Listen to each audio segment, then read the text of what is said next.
It's time to get you caught up with all things sports. Yes! Yes! Yes! Yes! On the throw-in. One thing is certain. None of this is possible without you, the listeners. From baseball, football, wrestling, and more, covering local Cincinnati sports, stories, news, and highlights. Why is he always calling me meat? With your host, Justin Trento. When it's all said and done, we're going to look back and remember this is what started it all. Available on the TNC Sports Talk YouTube channel. Let's play the ball! Let's play the ball! Yeah!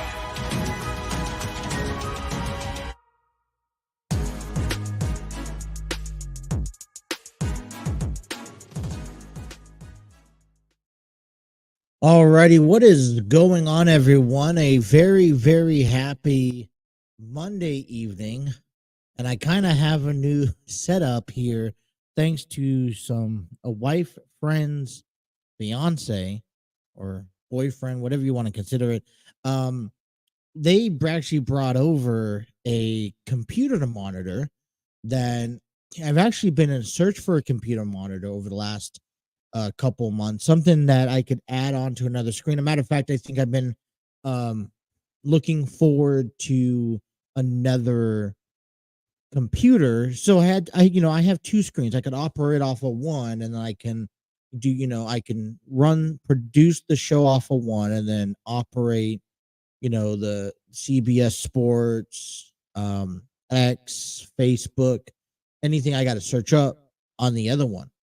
But my wife's friend had a computer monitor that they were getting rid of, and nothing was wrong with it. So they, I was like, hey, if it's available, you're getting rid of it, bring it my direction because I can sure use one. So they brought it over last week, got it hooked up, actually over the weekend. So I got it hooked up, and now I can I have it's a big screen, man, it's massive. And you could tell, but I got my screen going, so it's up here, and then I got my laptop down here. Went out over the weekend to Walmart to grab the HDMI to USB-C port cable to connect it with my laptop. Everything works splendid. It's working all well, and so it's just going to be a new adjustment. I'm able to share have two different screens going on at once. So as I just kind of get used to the configurations, I guess just bear with me here. But tonight is Monday, March 11th of 2024. And, I hope everyone had themselves a good weekend. You had daylight savings, which was kind of a big deal. We spring forward, so people lose an hour of sleep. If you guys had any events or anything like that going on early Sunday morning, it would have been kind of, you kind of dread it, right? I had myself I like to say I had myself a pretty decent weekend. Excuse me. Got a chance to watch college baseball, particularly in the Cincinnati Bearcats. They were on the road to Kansas State over the weekend to kick off the Big 12 conference play. And the Big 12 is much bigger. And so that they are, so they took a 1-2. We'll talk about that here in a little later on in our program. But they kicked off conference play over the weekend and got a chance to watch the first game of conference play between Kansas State and Cincinnati.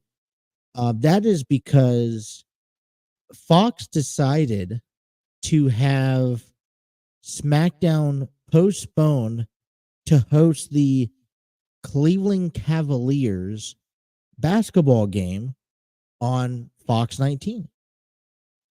And I just thought, I didn't really have, so initially thinking about this, I didn't necessarily have an issue with this problem, with this kind of reconfinement. But as I was thinking about it throughout the night, I was like, I'm missing SmackDown.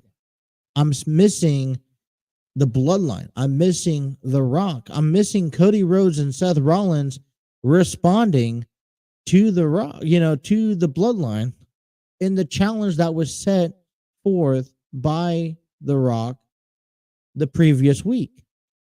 And so, I got a chance to watch college baseball, which was fun for me. It was just me and the little man. And but one thing that I've learned is that unless I'm doing something, is I'm an old fart. I'm going to be 29 this year, and I feel like I'm in my 40s, 50s because I almost can't stay up past a certain time. And one of the reasons I struggle with this podcast is trying to find the right times.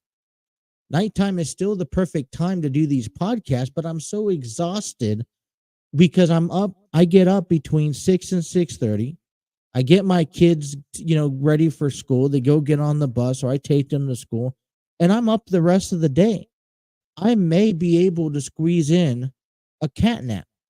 Okay. For example, today, got the girls, got my daughters up, got them dressed for school. They took the bus. I had to do some things in the morning. I had a doctor's appointment this morning, came back, took the wife up to the Kenwood Mall for a couple hours, came back, girls got home from school. I was able to squeeze in maybe about a 30-minute cat nap on the couch, with the help of my daughters, and got up, cooked dinner, then the whole bathing and getting them ready for bed, getting, the little man also ready for bed, is quite a challenge. And now it's 8:00 and 8, 9:00. And if I'm going to do a show, I need to make sure that everyone is content, contained, asleep. One of the issues is at times that my son, he's in the room, he's sleeping. I have a baby monitor that I can see, but because I do lives, if last week, I think it was it was a week or two ago, I did a live. He woke up at 10:30 and I couldn't, just want to pause and stop what I'm doing to go attend to him. And then, the wife comes home from work and, when stuff hits the fan, I tell you, it's not a pleasant sight. So, I'm not complaining. I'm venting. There's a difference. There's times where I do struggle, but I think that's everyone's nature. And that's why I think the inconsistency of this program has been so front worthy, and I don't like it because then here's the other alternative: doing 6 to 8 in the mornings is kind of difficult. Like waking up at 4:30, 5:00, make sure you have everything you need to know for the show, and then come on while at the same time in between the breaks you're getting the girls up, they're ready for school, making sure that everything happens. And you hope that the little one stays content enough throughout the morning, while the wife comes home, because, wife, she's working late nights. She's getting off at 10, 11 o'clock at night. She's getting off, or she's getting off in the afternoon. So, like I said, I'm not complaining. I'm venting. There is a difference. But at the same time, like I mentioned, it is a challenge. And I hope that, I don't want to miss any action. There's a lot going on right now in baseball. There's a lot going on right now in football as we just opened up the offseason. There's a lot going on in WWE as we're on the road to WrestleMania. So I just hope that, we could get something coordinated, get synced, get ready to go. I feel much better for myself. The monitor is actually over there on the table. So during our first break, I'll have to check it to make sure the little one's still sleeping. But man, right now on Raw, for those who are tuning in live, you have that was it gauntlet match, I believe, to determine who's going to be facing, or it's going to be a like fatal 5-way, whatever. I don't know. It's a number one contenders match, I think, coming up here shortly to determine the number one contender to face Gunther for the Intercontinental Championship at WrestleMania. It is WrestleMania season. We'll talk plenty about that because I'm sure you guys will like to know a lot about it. A couple of things have happened, and I want to, so if you guys were paying attention to the program last year, I had a good friend of Terry Chappell, a good friend of mine, former colleague of mine at work, for a couple of years. We stayed in content when I've left. He is doing, he went to school for film production, and, he's a he's a story writer, theater play, he produces theater plays, short films, and, he created a organization called Enlightened Studios that is just now, thanks to the pandemic, which set him back a little bit, is starting to kind of build and grow. They have a YouTube channel. They have a web page, enlightenedstudios.com. And last year they published a film called Crime Fighters. I remember sitting with Terry, at Command Center for days, helping him kind of collaborate, putting together this little short film that, ends up, he takes it to festivals. Well, last year I conducted on this channel a several amount of interviews among cast members, a part of a theater production called Love's Not Enough, written and directed by Terry Chappell II, that is based off of a true story with some humorous jokes in between, but it really tells in depth of personal lives and personal challenges that couples overcame in their relationship. And this was a whole big thing, and I went up to Fairfield last year while they were putting on the production at a theater, and I went live stream, got interviews, and talked about all the fun stuff. So it was a really fun time. Terry came back to me and said, "Hey, listen, I know I would like you to take a chance, challenge yourself and edit each section. I want the blackout curtains to be cut away, kind of everything smooth. I have a couple different films, so which one works better, and put together a film." And so towards the back end of the year, that's what I did before surgery. I put together the film, and you gave it to him, and he entered it into the International Christian Film Festival. Then on Friday, we learned that it was selected to be in the nominations for Tuesday's announcements. And so on Tuesday, which is tomorrow, 7 p.m. Eastern Standard Time, it was, I think, awarded. Let me read the message directly from him. So this was a message Friday afternoon. Let me see here. All right. So this was after the words. We are just the 1 hour. Okay. So this was, just be on the lookout,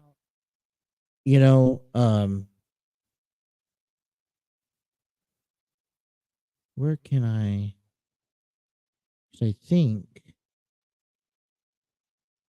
All right, so it was nominated. Okay, so I think he posted on Facebook. So let me see if I could actually jump on Facebook to see the post here. Just bear with me because I wanted to read it directly. Let me see. So I thought I got it with a text, but apparently. All right, so this was actually posted from him. So I'm just going to read this out. It's on his Facebook page. I am humbly grateful to share the fantastic news after all the hard work and trials and tribulations, tribulations or rehearsals, time put forth and tears shed, that the entire cast and crew of Enlightened Studios, Love's Not Enough stage production, committed to making this production one that world deliver many. I would he this is coming from Terry. I would like to announce that this play has been officially selected at the International Christian Film and Music Festival under the Best Play category. According to tomorrow, you guys can head on over to www.24fix.tv, www.24fix.tv, where at 7 p.m. Eastern Standard Time, where we will learn who will be officially nominated for the best play. That was one of the categories earlier last weekend. So, it means a lot to me because not only I got a chance to talk with this wonderful, great group of cast, this is kind of a lot of people are coming out of their shell with this by, a lot of first time theater plays, cast members. You also got a lot of, returning, trying to make a name for themselves, this yada, yada, yada. But to be able to sit down, chat with them, get to know them, head out to the, and actually watch the play myself, a very inspiring play. I mean, I had to honestly say that it was probably, it was a really well put together play. Definitely the message was delivered. And being able to put the time and effort trying to put the film together, dissect it to put it back together, for me, it does hold a sentimental value. So I'm definitely paying attention. Hopefully we could do a podcast tomorrow where we could come on and let you guys know exactly if we were selected or not.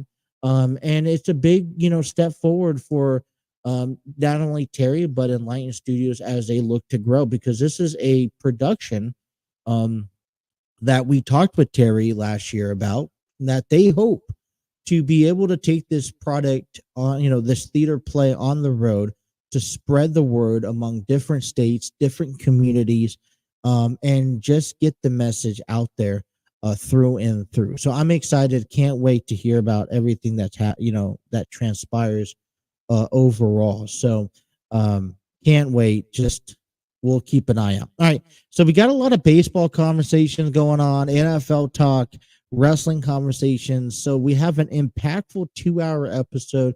We're just going to kind of see where things takes us. Be sure to, if you guys are watching us on our Facebook page, hit that like, share, and subscribe button. Leave comments down below. Let me know what you think as we unravel stories and conversations of the day. If you guys are listening to us on the audio, we thank you for being valid, loyal listeners. Because of that, that helps me out a lot. And be sure to check our website at www.tncsportstalkshow.com, where you can catch everything TNC Sports Talk related, all the latest episodes, all the latest blogs, all that stuff. You can find at our website at www.tncsportstalkshow.com. Got to take a time out to be, to kick off the program here. When we come on back, oh man, I'm a little too early.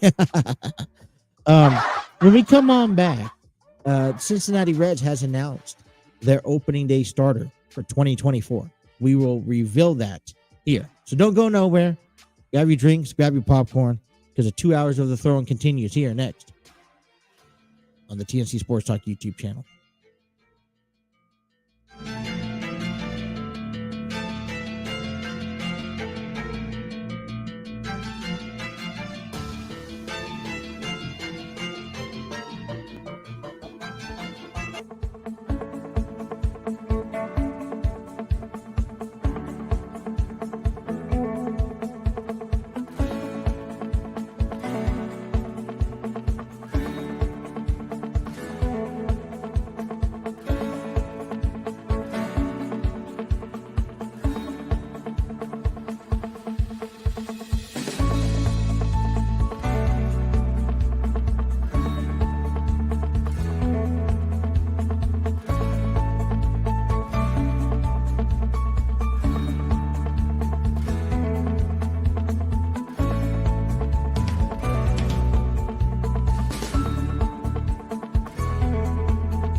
Alrighty, welcome back here to the program.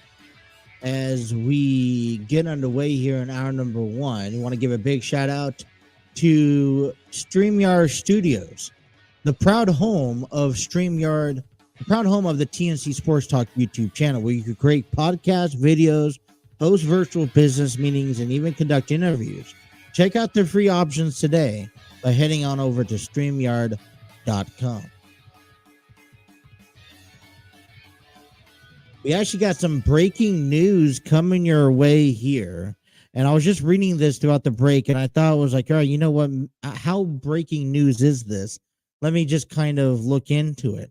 Well, this was literally reported seven minutes ago by several reporters. This is actually an article I'm just reading right now on the. Let me see where I'm at here. Let's get to Bleacher Report. All right, this is Bleacher Report earlier today. Rumors. This was NFL rumors. Headline: Bengals to release running back Joe Mixon, sign Zach Moss to his 2-year, $8 million contract. That was written here. That was reported by Jordan Schultz. The Cincinnati Bengals has released running back Joe Mixon, ending his 7-year tenure in town.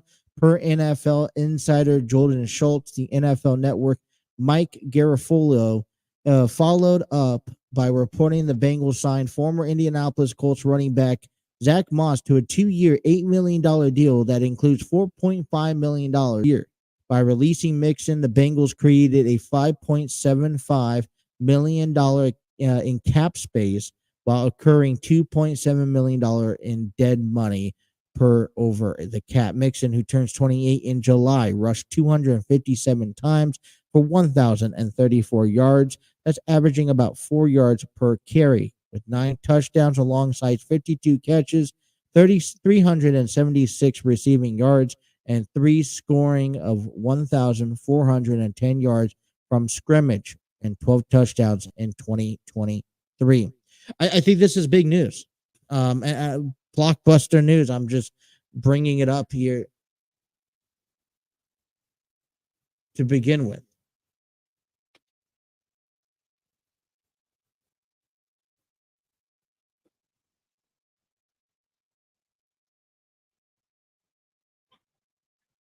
And as soon as I come back from my break, Elias wakes up. Great. This is pretty big news. Cincinnati Bengals released Joe Mixon. Some people are going to like it. Some people are not. I can't really tell you, what he's done on the field. I think he really bounced back last year compared to years prior. And, I know that there was allegations and stuff that transpired during the the last couple off seasons. But I don't know. I don't know too much of Zach Moss to really give you an insight of what do we expect off of him being your running back. And there's a lot of other, I think, puzzles that we have to look at. We just franchise tagged T. Higgins, and honestly, we really just do not quite know much about where the money is going to be flowing this year for Cincinnati. So if you open up, I think there's baggage along Joe Mixon, regardless off the field. So off the field, there's baggage that I think as a, organization you don't want. But what he does on the field, I think it's more. What I like about Joe Mixon is that he's consistent on the field. No, he's not putting up outlasting numbers. And maybe, hey, age difference that can help put in, the one of the reasons. But, I look at this as a business move that Cincinnati needs to open up some cap space. I don't think, he's coming up on a contract year in the next year or two. Releasing him opens up cap space. And now, with the T. Higgins deal that we'll talk about later in the episode, I think that this is now, you got to give and take in this situation. Bengals are not made out of money. And, if you franchise tag T. Higgins and you're going to try to work out, okay, so let's weigh in our means, pros and cons. Keep Mixon, let Higgins walk. Keep Higgins, or at least attempt to keep Higgins, and let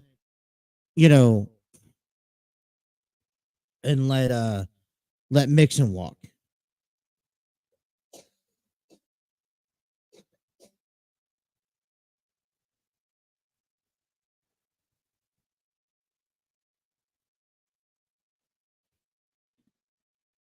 And so that right there, I think when you weigh in your pros and cons, I think it's a big deal. So for me, I'm saying let Mixon go. You can always find another running back a lot cheaper, and they're putting up the same amount. Plus, in today's game, the running game just isn't ideal. Let's cut to a break. When we come on back, we'll kind of recollect ourselves as we get into conversations that's lingering the world of sports. So we'll be right back. You guys are listening to The Throne on the TNC Sports Talk YouTube channel.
Alrighty, welcome on back here. I had to take a little early break. As I mentioned, my son woke up. There's normally that window period, and maybe he is able to get back to sleep on, as ease or whatnot. Didn't quite happen that way, but it's all good. Thanks to the wife, she got home and was able to get to him. Like I said, hey, that breaking news, and we'll talk more about that here in this program. But the Cincinnati Bengals have released running back Joe Mixon and signed former Indianapolis Colts running back Zach Moss to a 2-year deal worth $8 million. And, I'm going to let that one resonate for a minute before we get back into those conversations. So let's get back into what we initially were going to talk about today before we saw the breaking news. We are officially 17 days away from Major League Baseball's opening day. Now, we've talked about, the Padres and the Dodgers, which would actually be in just a little over a week. They're headed out to Korea, where they will have a 2-game series, alternating home and away, to inaugurate the 2024 season. But the rest of Major League Baseball will officially have their opening day March 28th, 2024, in 17 days. And the Cincinnati Reds, manager David Bell, came out and said, we have announced our starting pitcher for the year for opening day. And they have announced that Frankie Montas, the right-handed pitcher, former New York Yankee pitcher, will get the opening day nod. Now, that is all pending off of if, health-wise prevails. But this is yet again another starting pitcher. And every year it's been a new starting pitcher since 2015. So nearly a decade. As a matter of fact, I know this was a conversation over the weekend as we were awaiting to see what the announcement was going to be, because a lot of speculation had Hunter Green as the starting opening day pitcher for the Redlegs. And I'm scratching my head and wondering, because I haven't heard any reports on, is Hunter Green hurt? Is he not feeling well? Is he behind on schedule? From sources that I've followed, I have not heard any stories about Hunter Green. So I was wondering, why is Hunter Green not starting? And, I was looking at this list because it was announced, and this was when Cincinnati that posted this. 2020 this year is going to be Frankie Montas. I think I say that's pending. Hunter Green was last year. Tyler Mahle was the year before. Luis Castillo was in 21. Sonny Gray was in 2019. Was Castillo again. Homer Bailey in 18. Scott Fieldman in 17. Raciel Iglesias at 16. And Johnny Cueto was from 2012 to 2015. Now, in my opinion, I think I would have went with Hunter Green. I go out and I'll buy the new Major MLB The Show 24 this year, and I will play franchise mode with the Cincinnati Reds. And right now I have Hunter Green lined up as your starter. You paid Hunter Green as an ace last season. You gave him that contract extension, and it looked to me that you're building the pitching staff, the pitching rotation around Hunter Green. And Hunter Green's filling in as being your ace.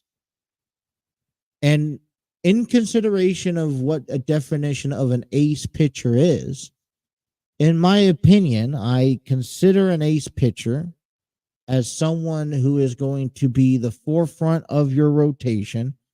He's going to get the ball every 5 days, and he's going to start your major league regular season as much as he can. I mean, unless he's out with an injury, unless he's dealing with he's with the flu, or he's you know he has has some sort of sickness, he's going to get your ball and he's going to start. So that's why I think it puzzled me the most when this announcement came and it said Hunter Green is not going to start, but Frankie Montas is going to start. But I also say kudos to Frankie. I know that he wasn't having he didn't have a great year last season. And I think, and he's going, we hope that he's going to play contribute, a solid contribution to the Reds' success this year.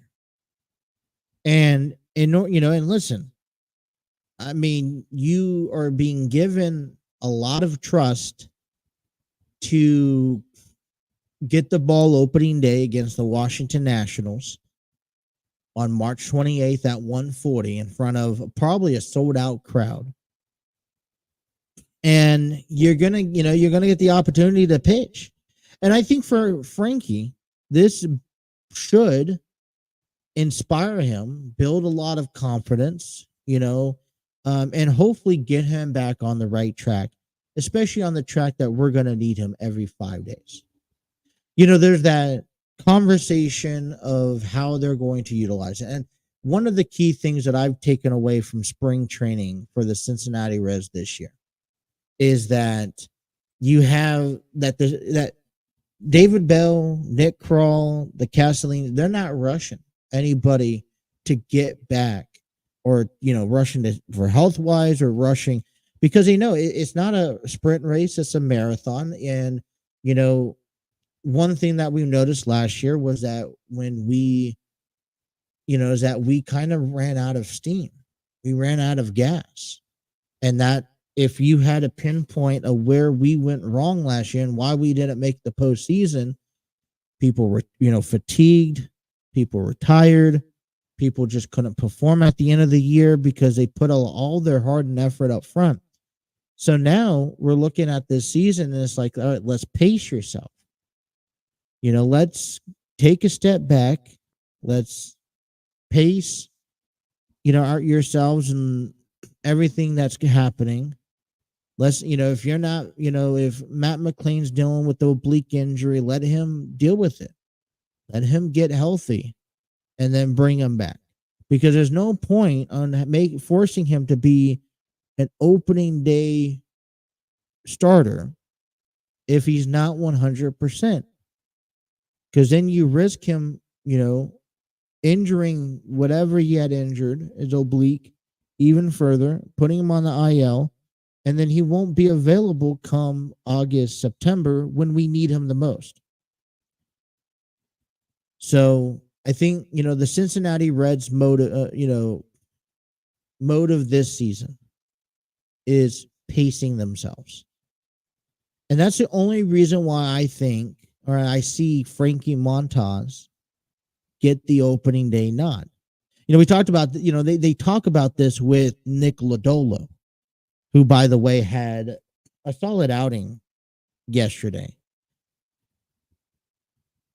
Reds picked up a couple weekend victories Saturday. They beat the Arizona Diamondbacks 7-5. Arizona was in a split squad.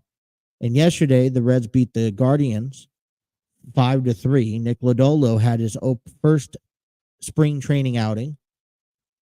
He started the game with 2 innings, not giving up a hit, not giving up a run, no walks, 1 strikeout. Matt McLean also had his Cactus League debut. He went 0 for 2 with the strikeout. I'm not worried about, I'm not really worried about their performance. I'm worried about how they feel afterwards. I worried about, can they just get through the performance and they feel fine. So there has been a conversation about what are we going to do with Nick Lodolo if he's backtracking and he's trying to play this catch-up game, and and Major League Baseball starts in 17 days. Well, David Bell has made it a point where listen, we may not need to start the season off with the 5-man rotation. We can get away with a 4-man rotation with the days off that we have early on. So maybe we can, so that allows room for guys like Lodolo to take a step back and not have to be rushed to be on that 26-man opening day roster.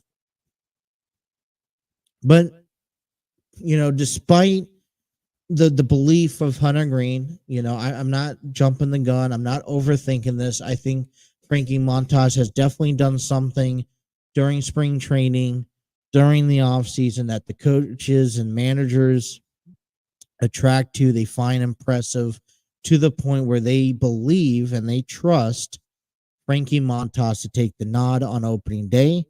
I'm going to remain optimistic. I mean, I want the Reds just to win just as bad as anyone else, and we're going to eventually see Frankie compete and face these teams, at some point in the rotation, so why not lead things off?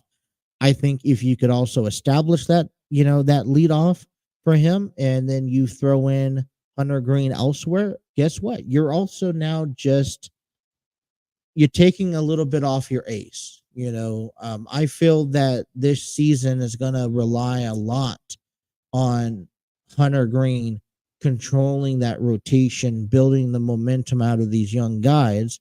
And so, man, I just got to say that it's not, it's going to be a long journey, but I got a faith. So I'm excited to see Frankie Montas. Congratulations to him, by the way. Okay.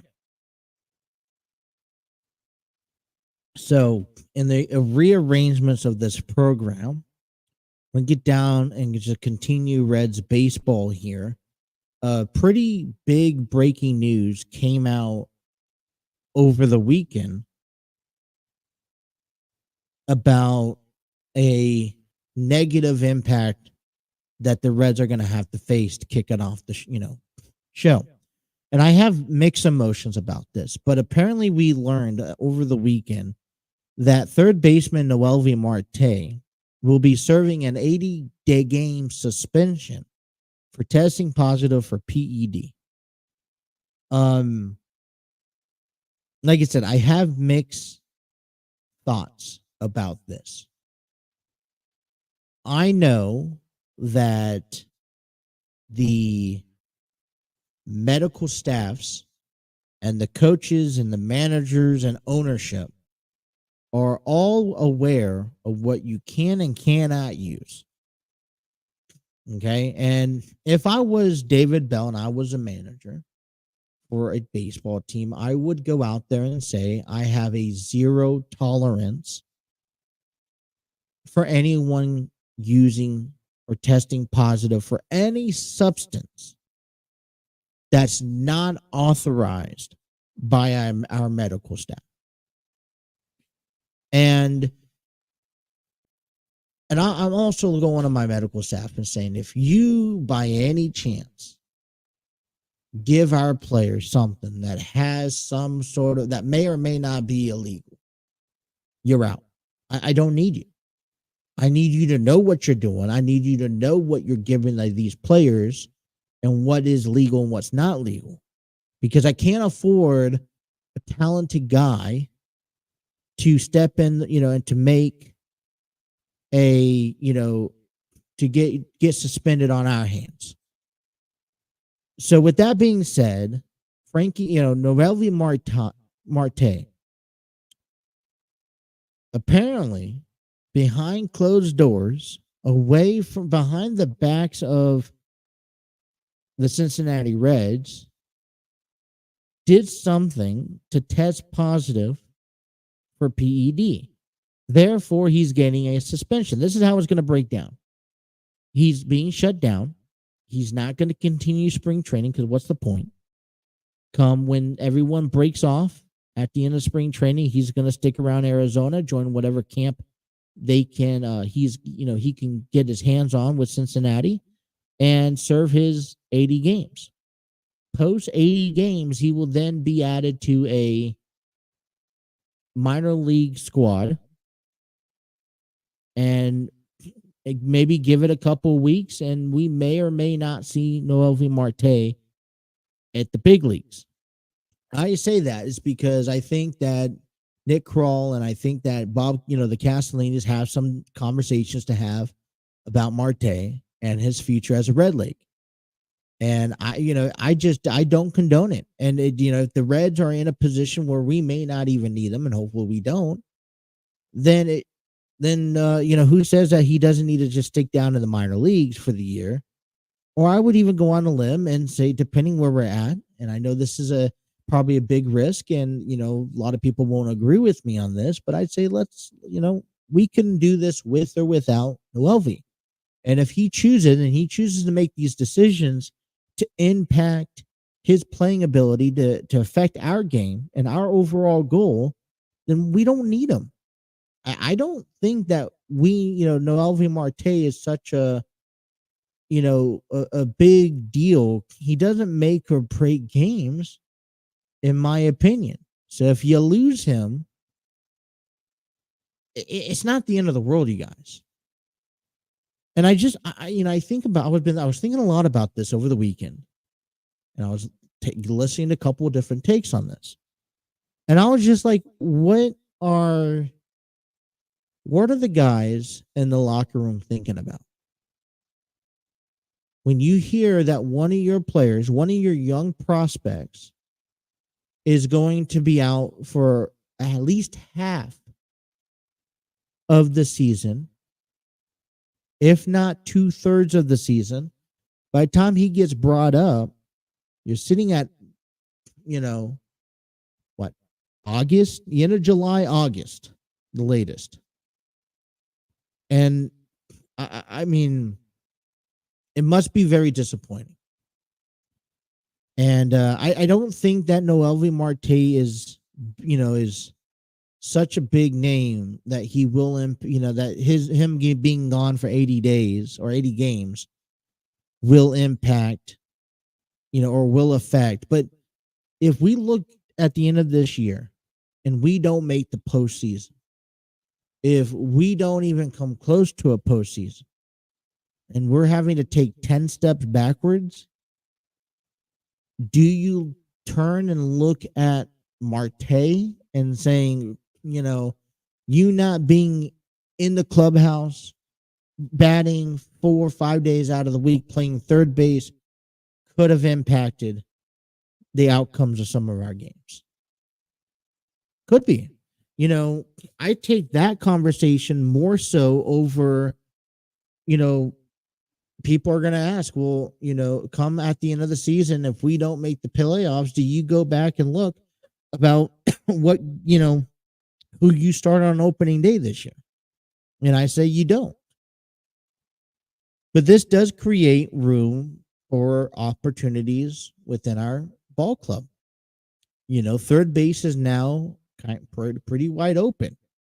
You have Candelario, who is now probably going to be favored to play third base quite often.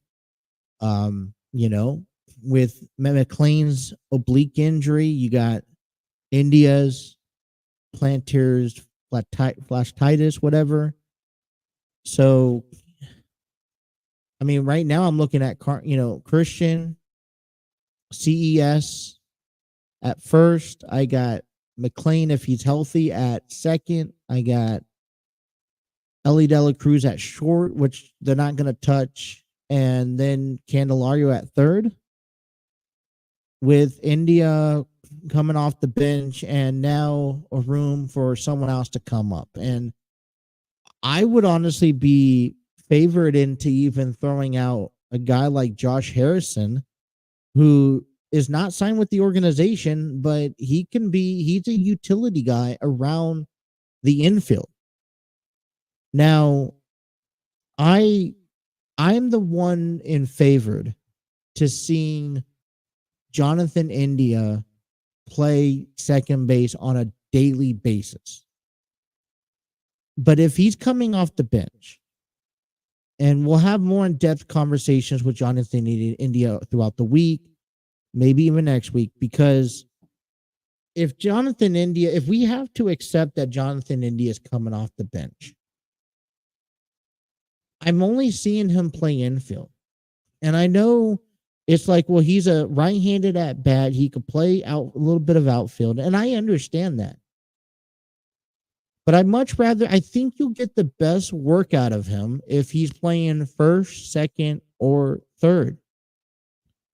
I don't think you get the best work out of him in the outfield.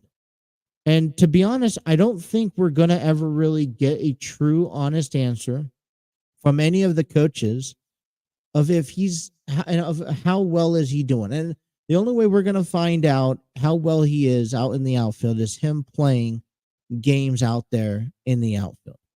But for some reason, I struggle to see India in the outfield. But this opens up opportunity, and I'll go back to throwing it out there. I think he needs to play every day. He's an at bat that needs to play every day. I think once he gets a hold of how to handle his injury, that he's just going to have to deal with, then he's a liable at bat that whether it's a DH position, whether it's second, first, third, I don't care. I think mainly in the infield for the most part. But are these questions good problems to have? Can we see Christian? He plays a little bit of third. Could we see the transition of him going over to third base throughout the course of this season? I know Candelario is a third baseman, but at the same time, he hasn't really been used a lot with other ball clubs at third base. So, how much are there going to be some swaps throughout the course of the year? I think there's a lot of questions. There's a lot of possibilities. Now there's room for someone else to come up. And I just think it's a disappointing time. And I'm disappointed in Marte. And this ball club should be disappointed in him because this puts a halt on his career. Now, hey, if he wants to go, ruin his career by doing these things, and I hope he learns his lesson, then be my guest. But if I'm the Cincinnati Reds, I'm not holding my breath or waiting around for him to get his head up, out of his ass. He needs to figure it out, and he needs to figure it out now. How everyone has concluded, we have coming back with big wrestling question is, how did Cody Rhodes and Seth Rollins respond to the Bloodline's challenge for WrestleMania 40 Night 1? Offseason in the NFL has gotten underway, and then we'll also reflect back on the season that the Bearcats and the Musketeers had in college basketball. That's still to come. Don't go nowhere. The throwing continues here on the TNC Sports Talk YouTube channel.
All right, hour number 2 coming your way here.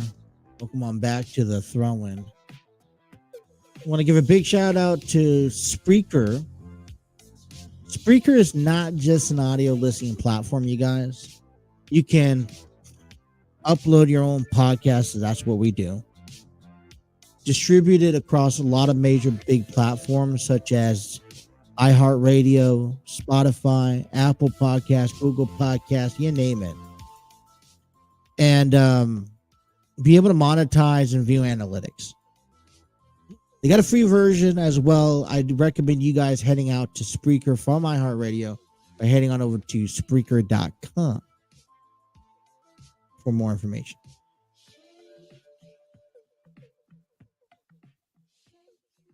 Oh boy. Monday Night Raw just concluded. And a couple of things came out of Monday Night Raw tonight. I'm going to get just a little bit briefly into it, but I don't want to spend too much time. Want to congratulate Sami Zayn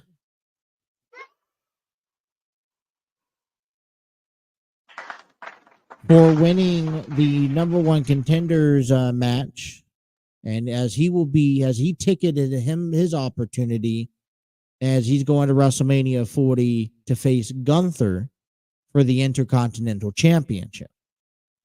And as things, were rearranged thanks to, you had, CM Punk getting injured, Cody Rhodes facing Roman Reigns. I think that occupied Drew, to go face, Seth Rollins. Left Sami Zayn out there in the open. But how can you not have a WrestleMania without Sami Zayn? He actually just came off of a WrestleMania that he main evented in night 1. And I mean, he had a really big contribution and storyline to make a WrestleMania 39 special. So, I don't know. I don't think that he, I'm gonna do a little prediction. I don't think he'll beat Gunther, but I mean, he's a guy that I think gets brought to the table when, in the conversation of what is he going to do at WrestleMania. Adam Pearce and Nick Aldis came together tonight on Raw and also announced breaking news about how the Undisputed Tag Team Championships will be defended.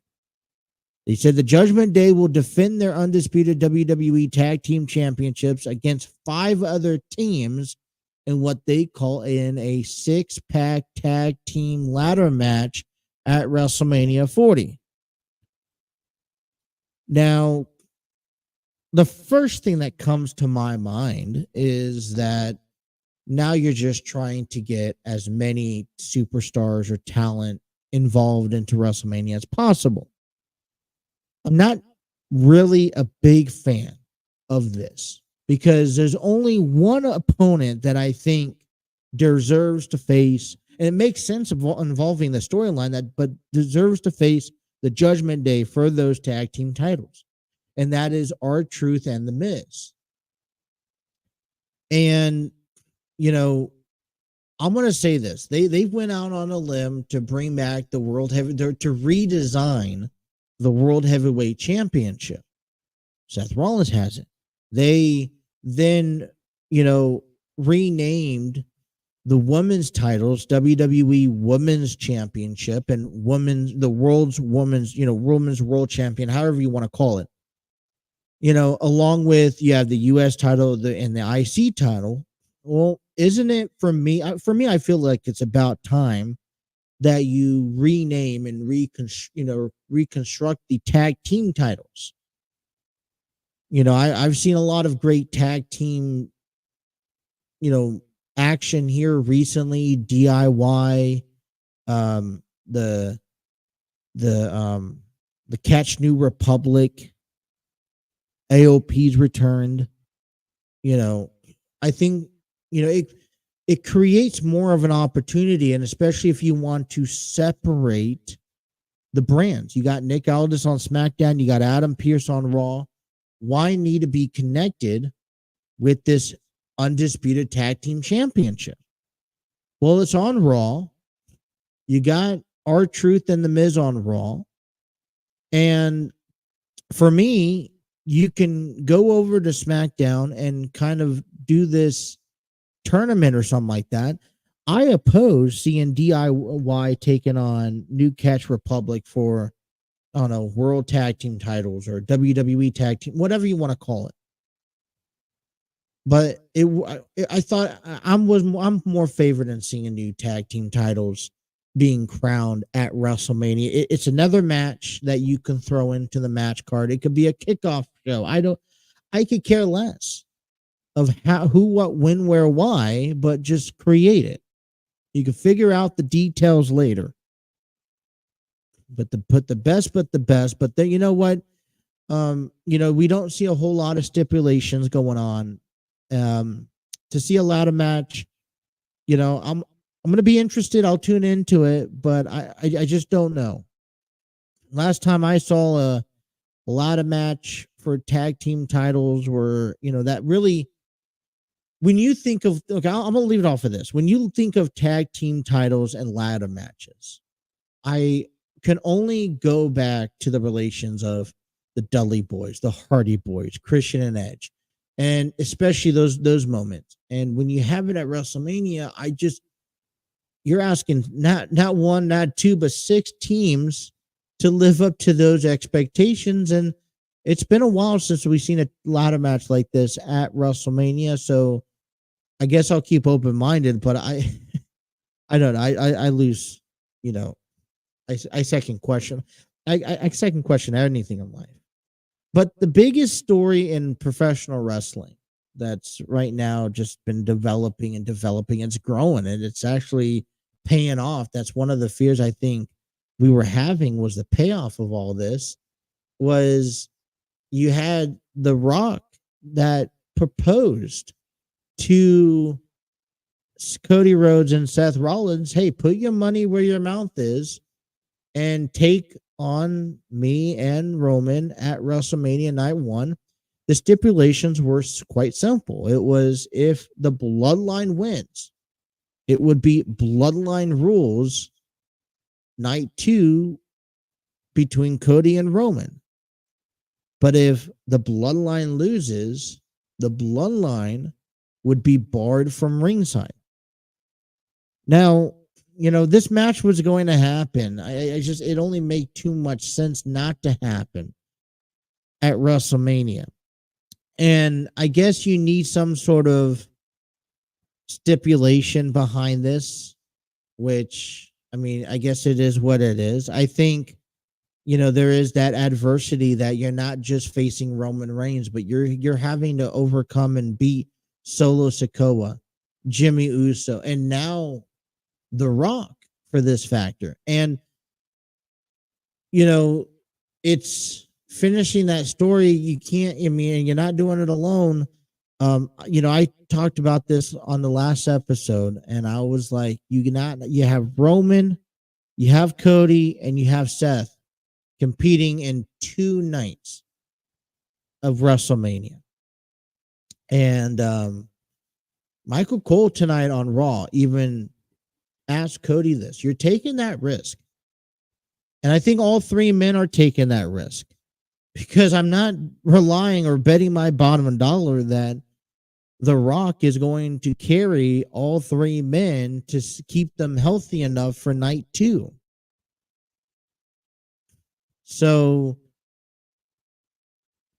you have 3 men, Roman, Cody, Seth, that I think, listen, they deserve the spotlight for both nights. Let's not get that, misunderstood. But you have 3 men who are taking a huge risk and competing in night 1, and you hope that everything goes the way it's supposed to be and everyone could walk away from night 1 healthy, because then you're jumping into night 2 and having those 3 men compete again. And you take a look at Seth Rollins, who already had a knee injury, and I could guarantee you that he's not 100% going into WrestleMania. I just don't see that logical. I don't care how many cortisone shots you could take, how much icing and elevating that knee you could do, but he's not going to walk into WrestleMania. Neither match is 100%. But on Friday Night SmackDown, Cody Rhodes and Seth Rollins accepted the Bloodline's challenge at WrestleMania 40. So there will be a tag team match at WrestleMania 40. And the stipulation is, if the Bloodline wins, it's going to be a Bloodline's rules. Even Paul Heyman could pull something out of his ass and use it in that match. But if Cody Rhodes and Seth Rollins can win, then the Bloodline will be barred. Now, an interesting point that came or that arose in this conversation tonight, if you didn't watch it, go back and watch it. Spoiler alert here. But Michael Cole did mention, are you sure you're looking at you're on the right side? Because Seth Rollins has had history with Cody in the past. Seth Rollins was the last one to pin Roman Reigns or defeat Roman Reigns. And, Seth Rollins could have this devious plan that traps Cody Rhodes in blind sight. And if Cody Rhodes, if Seth turns on Cody, costing him the tag match, he's going to have another person to overcome. There's a lot of stuff going on in this little storyline over the last 3 months that didn't quite make sense 2 months ago. I mean, I know a month ago, at least, I was here on this program calling it that the WWE was running around like a bunch of chickens with their head cut off. But in concept, it seems, I guess it all plans out. But, so I don't know. We're seeing a tag team match at WrestleMania. We'll see 3 men compete both in night 1, night 2. Cody Rhodes has all to lose in this. He's not only trying to beat Roman Reigns, he's trying to beat Cody, The Rock, and he's also trying to pray. He's praying that Seth Rollins is actually on his side. It's gonna be some fun trying to break this down and seeing more of this as we reach closer. By the way, we're only 26 days from WrestleMania. I was talking with Steve over that Armchair Booking, and I've recommended it to him that we did a roundtable, and I encouraged him to do it the week of WrestleMania, probably like that the day after the final Raw, leading into WrestleMania.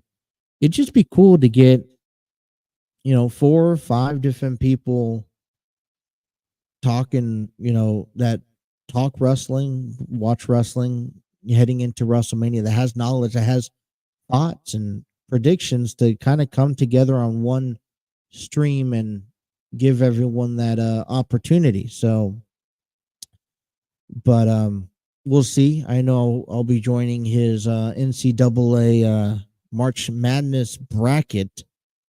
Be my first. I was actually just talking to him about that earlier tonight. It'll be my first time doing a March Madness bracket. So, all right, let's take a break and come on back. Talk more sports. Don't go nowhere. The throwing continues here on the TNC Sports Talk YouTube channel.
Alrighty. The night's run along here on the program. And, we were kind of welcomed into the breaking news of seeing the release of Joe Mixon with the signing of former Indianapolis Colts running back Zach Moss. And a conversation that was going to lead into the Cincinnati Bengals already tonight anyways, it was through reports, I believe, from Adam Schefter. I'm gonna read what I got from Adam Schefter in regards to T. Higgins. Bengals franchise wide receiver T. Higgins has requested a trade, per sources. Higgins loves Cincinnati's and hoped to be with the team long term, but is disappointed that the team has not had any talks about a long-term contract extension since March of 23. He's ready to move on to a new home. And,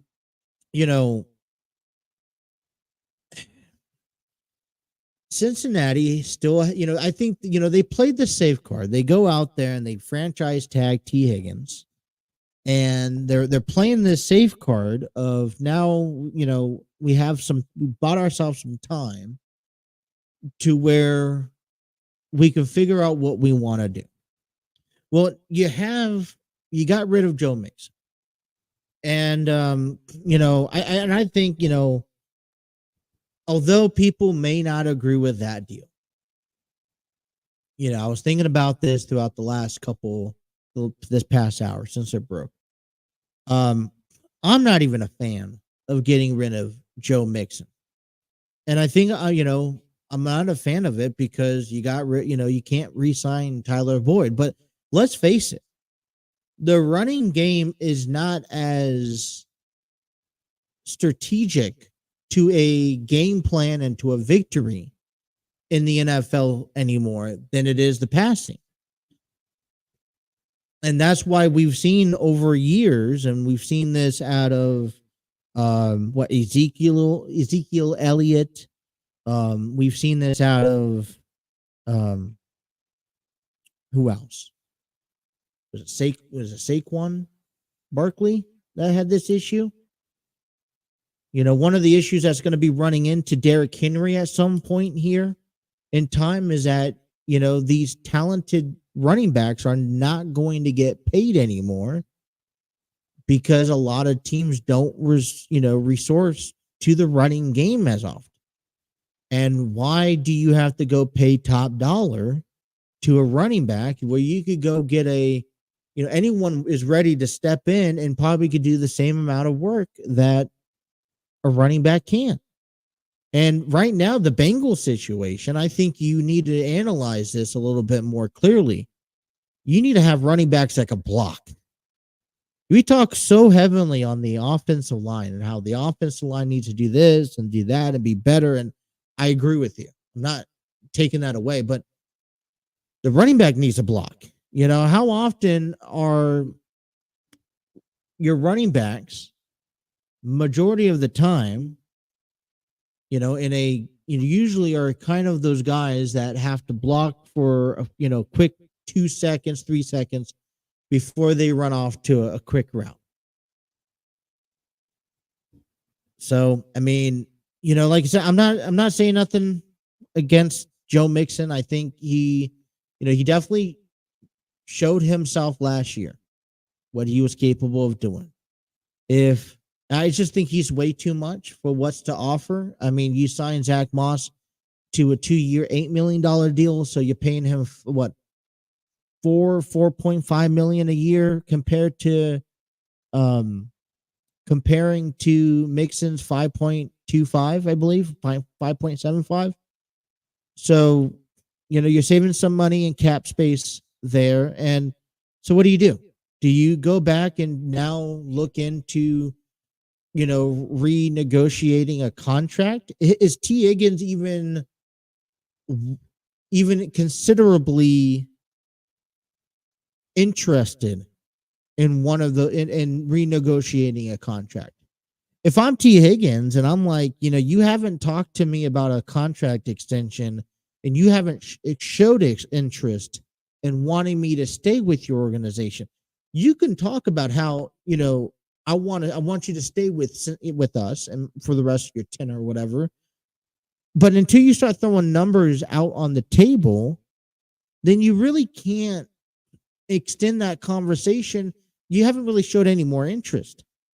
You franchise tagged him because you don't want him to just jump into the open market. You franchise tag him so that if between now and July, if you can't work out a deal, he's a asset on the trade market. Because I could guarantee you he could go to Atlanta, he can go to Washington, he can go out to Tennessee, and we threw this out there last week. Tennessee is probably one of the best candidates to picking up a T. Higgins. And T. Higgins is a number one slot receiver. He's going to get paid like a number one slot receiver, but the Bengals already have a number one slot receiver. They're going to put the money away to pay Jamar Chase. So T. Higgins has to accept a number two slot receiving, and maybe Higgins would have been interested maybe a month ago, 6 months ago, if you came to him and said, hey, I got a two slot receiver. I can't give you what a one slot receiver makes, but I could give you more than what a typical two slot receiver makes. But see, those conversations never happen. So now, you're T. Higgins. You have a team that is holding you on by needles and thread for a couple of months. Maybe we'll throw you out an offer, but now the ball is in your court. Because it's going to have to be an offer that you can't turn down. And he's already making $21 million this year through the franchise tag. Or you can go out to the market, which I know teams will hang on. Titans, Atlanta, and he could probably get $30, $40 million if you wait out. So if you're Cincinnati, you not just departed ways with Joe Mixon. This offense is going to really be a change of scenery, hoping that Joe Burrow can adjust and these players can step up. You definitely cannot bypass what Jamar Chase and his contract extension. You got to crack him down as soon as you can. I think that would definitely be a loss because, Jamar Chase, you think of the 1-2 punch combination. I don't want to split that up. But Jamar Chase is not going to repeat what an AJ Green did, and he waited around his entire career waiting for something spectacular to come, and guess what? It never came. So why would Jamar Chase wait around? And you think, and unless he's going to get paid a crazy amount of money that, probably trots the Super Bowl ring, then I don't know. I question. But see, if I'm also Jamar Chase on the other end, is like, all right, so I'm the one slot. Where's the other guys? Who else is running routes with me that is just as good? Because what happened with, AJ Green? He was the only number one slot receiver, and they tag teamed him. He was given the ball 3, maybe 4 times a game, if lucky. And that was the only go-to person that you were 100% confident in going to each and every passing play. But because he was teamed up all the time, you couldn't do nothing. Except for running the ball. And that's when you had Giovanni Bernard and, Joe Mixon. And then you still played for the AFC, which knew about the run system. So it was a catch-22. But I think right now, listen, I can get behind, although I'm not favored, I could get behind Joe Mixon's deal. Matter of fact, I was actually surprised it didn't happen sooner. And but T. Higgins is going to be the conversation moving forward, because you put T. Higgins. I feel like you're stuck putting T. Higgins up on the trade market. See what you could get for him. Couple of first round, maybe second round picks. You probably have to get a player in return. You're not, then if that's the case, you're hoping that you can maybe pick up a free agent receiver, or your guys that are below him could step up to the plate and you're confident enough.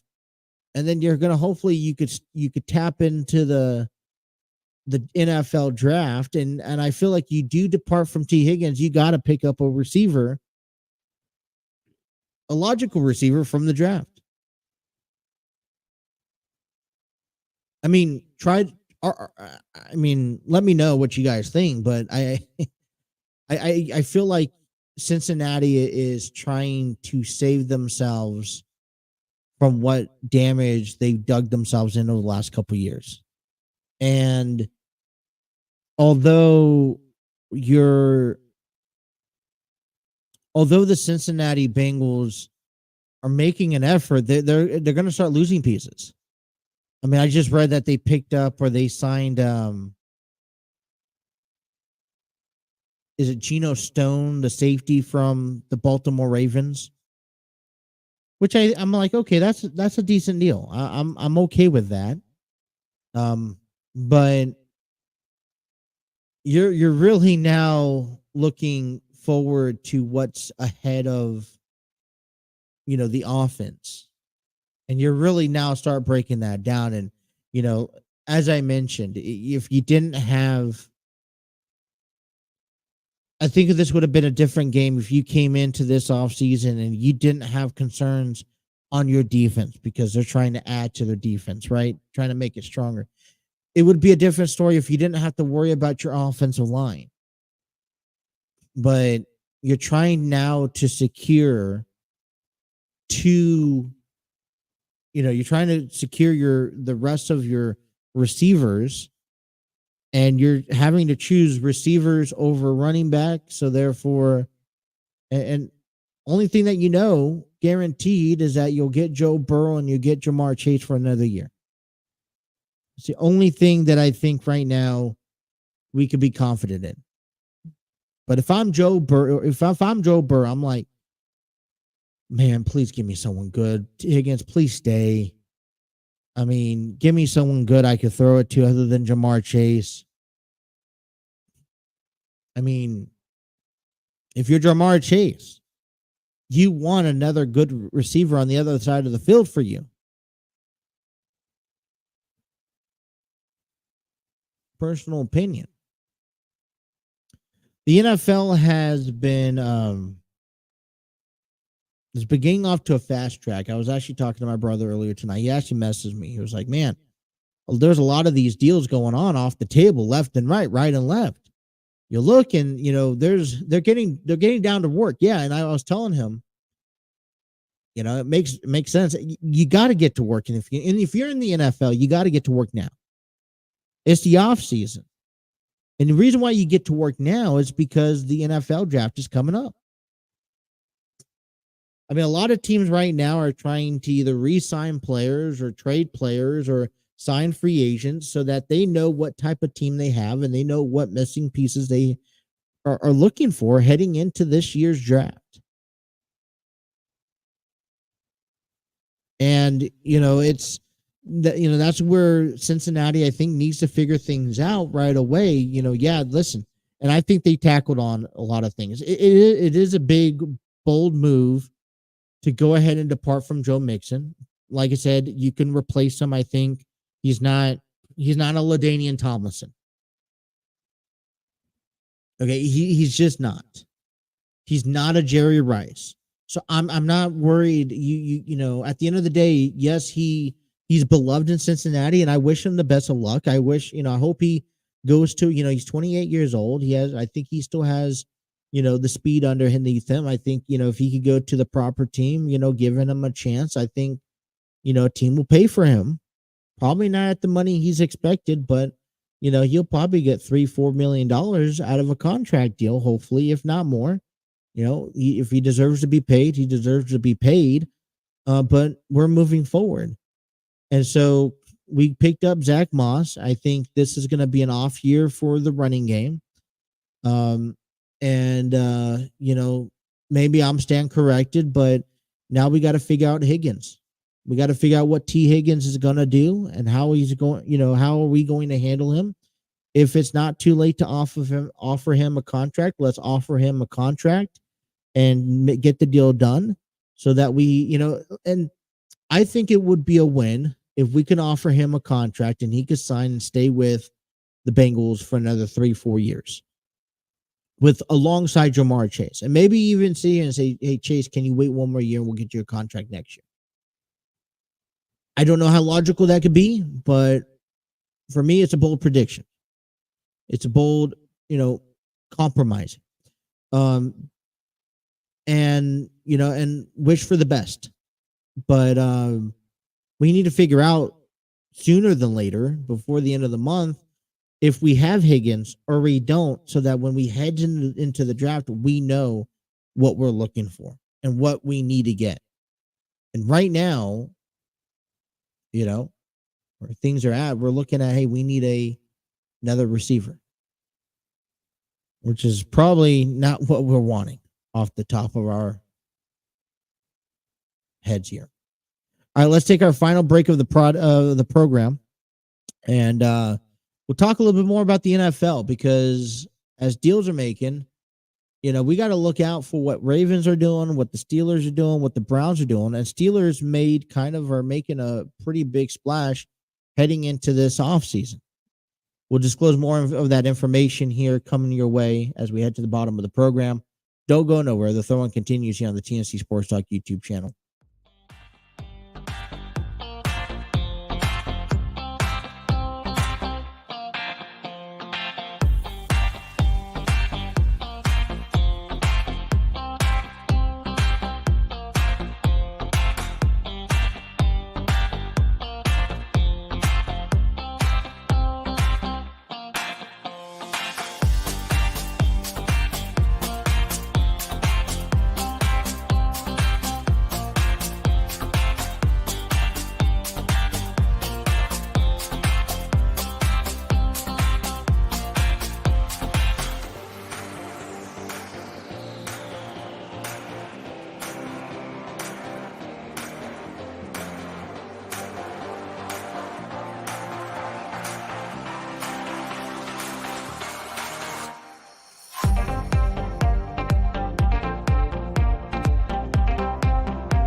Alrighty. Welcome on back here. I want to give a big shout out to Epidemic Sound. Discover your world-class artists, composers, and bands. Find the perfect soundtrack and give your social media accounts the music they deserve. Epidemic Sound is a royalty-free music link. For more information, check out epidemicsound.com. All right, so day one of the NFL free agent, kind of gonna go down and kind of just look at this list here that has been done. So we'll start off here with the Buffalo Bills. Mitchell Trubisky, former Pittsburgh Steelers, signed a 2-year, $5.25 million deal that's worth up to $8.45 and includes $2.7 million in guaranteed. That's a shocker. It's not a shocker to me, and I'll talk about that here in a moment on why. Trying to think of what else is coming up. Jacoby Brissett signs a 1-year, $8 million deal with the New England Patriots. That's because we saw Mac Jones get sent over to Jacksonville. I believe that's the team. Let's kind of just keep an eye out down there. So with Bill Belichick gone, you kind of are now reconstructing the Patriots. I think Jacoby Brissett fits. I don't know if he fits well, but I think it's a new look, a fresh look. And you know, he's had a couple of good years of as a backup.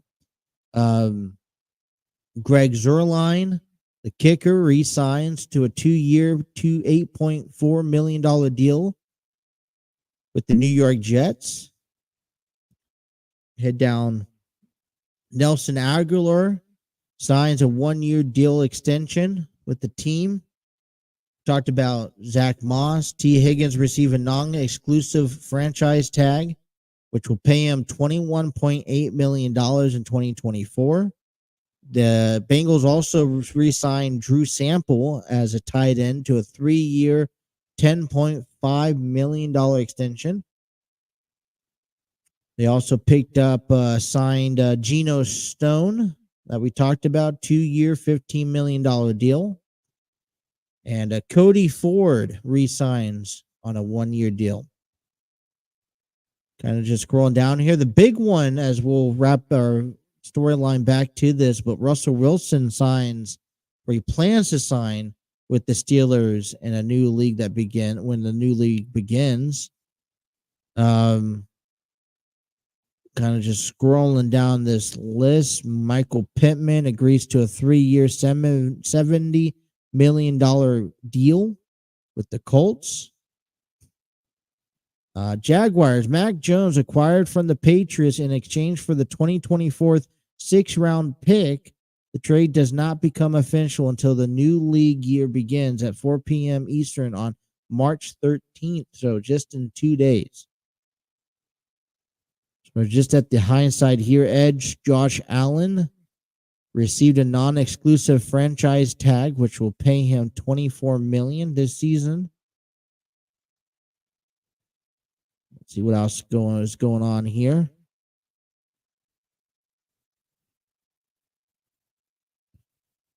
Just kind of scrolling down the list. Gardner Minshew signs a 2-year, $25 million deal. That includes $15 million in fully guaranteed money with the Las Vegas Raiders.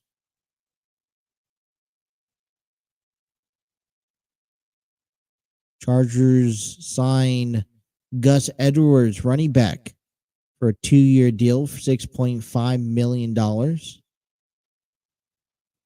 Giants.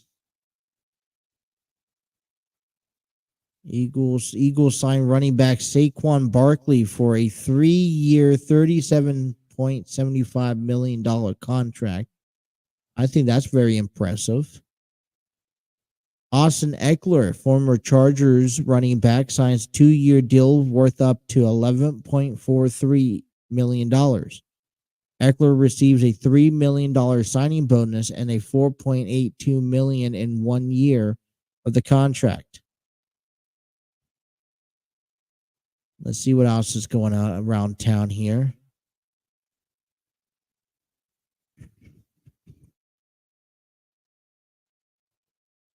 Any just names that's kind of just pops out. Kirk Cousins signs a 4-year, $180 million contract that includes $50 million signing bonus. Cousins will receive $100 million guaranteed, including $90 million in 2024 and 25, and another $10 million in 26. So he's taking it all up front. That was a big one as well. This was also kind of a little shock. I mean, I know Mike Evans wanted to re-sign with the Buccaneers, but he signed a 2-year, $52 million deal.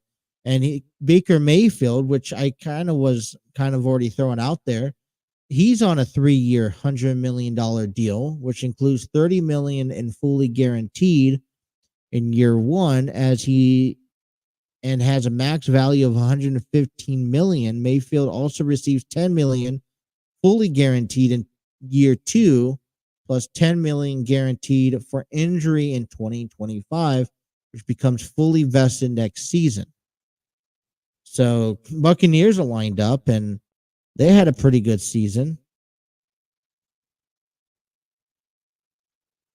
And then quarterback Brandon Allen re-signs as a free agent on a free agent deal with the 49ers. And that's kind of the update with that one. I think the biggest, we talk about looking into what the deal will become. Pittsburgh Steelers and Wilson will have to agree to a 1-year deal.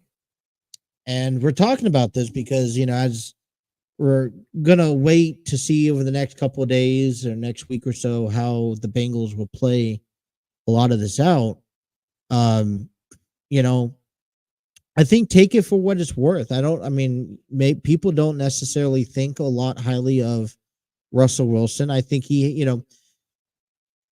I was one of many who said when Russell went from Seattle to Denver, was like, yeah, you know what? Listen, if Seattle is going to have that much issue with him, having a new team where he could kind of make it his own and have a say in everything would be warranted.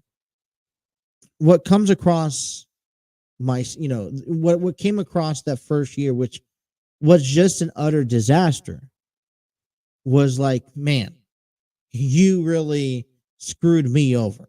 I had your back, fool me once, shame on me. But you're not going to fool me again. And I think, it was also kind of that notion because it was the same year with Baker Mayfield. And I even defended Baker Mayfield on the same, subject in the same, corresponding field that, listen, Baker was not wanted from Cleveland and he was just trying to play football. Therefore, I'm gonna, support Baker Mayfield. Now he proved me wrong. He let me down and then he proved me wrong. Okay. I did not believe in after Baker Mayfield had, the year he had with Carolina, he kind of revived himself a little bit with the Rams before heading over to Tampa Bay. And you know what? Like I said, he's proved me wrong left and right there. But, and now I have new hopes for him. But Russell Wilson really kind of, for me, tarnished his career. He brought it back up, and I would like to see him finish off well. And you know what? Pittsburgh is a team that maybe he could have that opportunity. Moving on from Mitch Trubisky, you got Mason Rudolph, Kenny Pickett, so there's going to be some competition. But this is what I also see coming out of Russell Wilson. I don't see Russell Wilson as a star anymore like I would have, right? I don't see him coming into Pittsburgh to own the team, to own the franchise, to be on the squad for the next 5-6 years. I think that this is also for Pittsburgh all right, we need to figure out where Kenny Pickett stands and if we need to move on from him. And if so, we have ourselves an insurance piece in Russell Wilson. Now, I don't think Russell Wilson's going to take us to a Super Bowl, but if we're playing 500, if we're playing better than 500 football now, just what can we do with Russell Wilson? He has knowledge, he has experience, he has tenor, he has, and he's small, but yet he could move. He's also a guy, so yeah, we can throw him out there, and I think he will handle his own. And Pittsburgh's notorious to at least having decent players, but now Pittsburgh can be like, well, you know what? While we're trying to figure out our quarterback and its future, and you think about the future, we're also in Pittsburgh, you're thinking about the future is going to be without Mike Tomlin also at some point. So, is it just best to buy our time, until Mike Tomlin's gone, see what the next, head coach is going to bring to the table and kind of then reconstruct then, or are we still going to try to keep everything flowing? Kenny Pickett may not be the guy in Pittsburgh. I wanted him to be the guy in Pittsburgh, but maybe not. But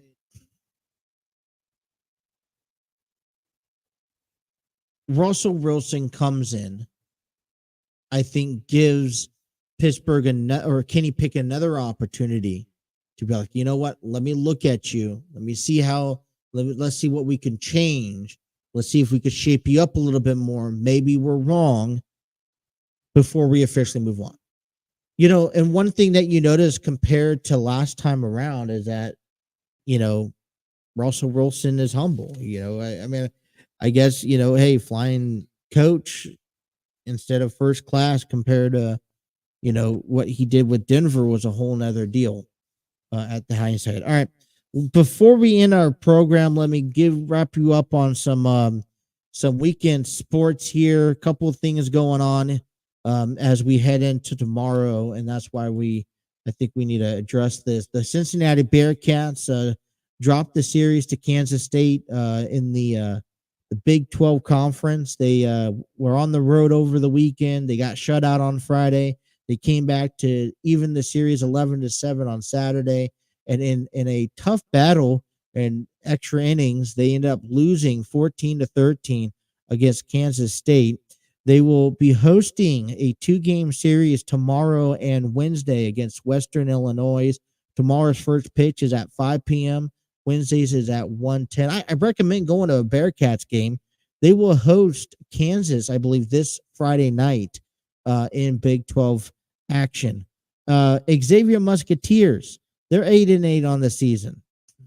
They ended up dropping the series against LSU on the road. They got shut out Friday. They lost 8-2 on Saturday after then picking up a 2-1 victory on Sunday. They are on the road to Wright State in Dayton, Ohio. That first pitch is on tomorrow at 3 p.m. That's available on ESPN Plus. I believe Western Illinois and Bearcats is also available on ESPN Plus. I didn't drop that down.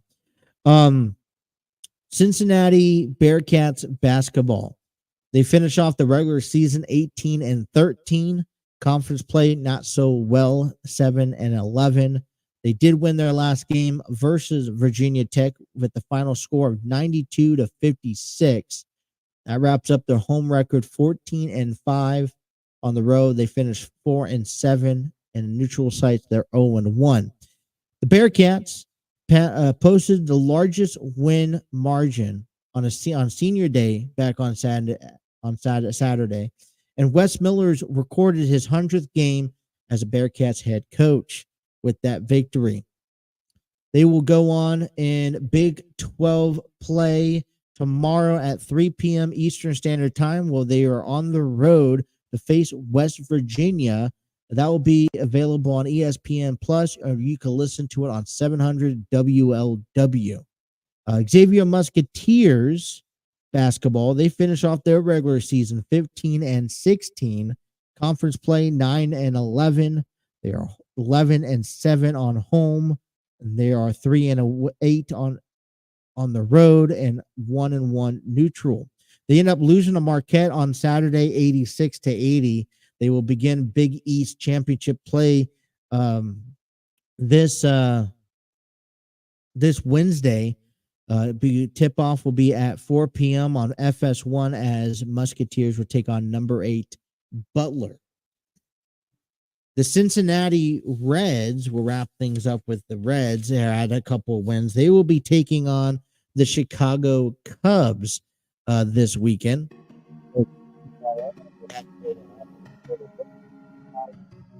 White Sox are 4-13. They'll have Dylan Cease on the mound. As the Reds, they will end up play tomorrow 8-5 as Graham Ashcraft will get the nod for the Red League. So that is your sports update for that. We still got a lot to talk about coming your way this week. I want to get more into how the shape of the Reds, opening day roster is going to look like without, minus Marte. What does that open up? I like Josh Harrison. Gonna keep you updated with the college basketball as championships form this weekend, as well as baseball, and then any more trades and whatnot. And we'll talk some wrestling as we get closer to WrestleMania. Well, that's all the time we have on our program today. Thank you guys for tuning in. Be sure to hit that like, share, and subscribe button. Until next time, you guys have a wonderful rest of your evening. Take care.